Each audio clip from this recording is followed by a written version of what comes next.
Let's say we have an array of item prices that we'd like to apply a 25% discount to.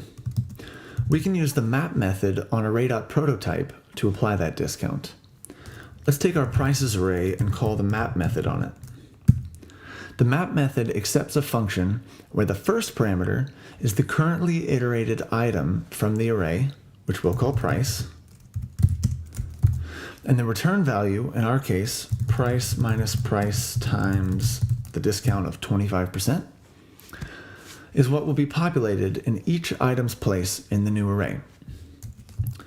Let's store this new array in a variable called prices25off. And then let's log out our original prices as well as our new prices25off in table format. In our table log, we can see that the map function did not alter the original prices values and returned us a new array with the discounted values. So 75 is 25% off from 100. Next, let's calculate a 40% discount to the original prices and store that. So let's take our discount 25 and make a discount of 40, which is 0.4.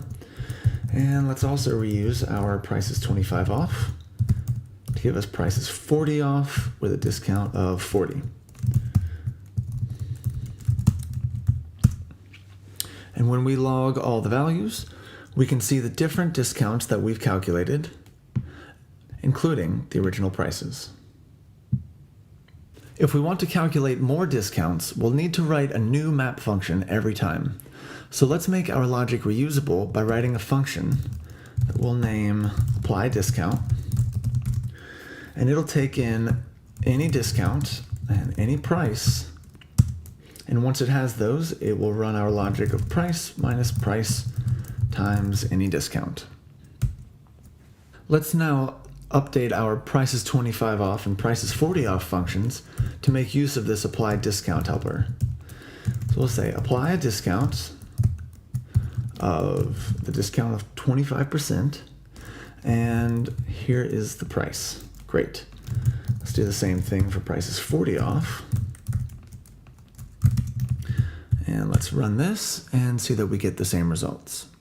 Lastly, our mapping functions still feel a bit repetitive, so let's see if we can clean those up. These functions are only forwarding on the price to apply discount, so let's reach for a technique known as function currying to make this simpler. Let's adjust apply discount to first take in a discount, then return a function that takes in a price before applying the discount to the price. So what that looks like in practice is applyDiscount will be called one time with the discount, and this will return a function which will then accept a price. Great. We can see that we've got the same result in our log over here. And since all we're doing, again, is writing a function that takes an argument and forwards it to another function, that means that we can remove that entirely and really clean this code up.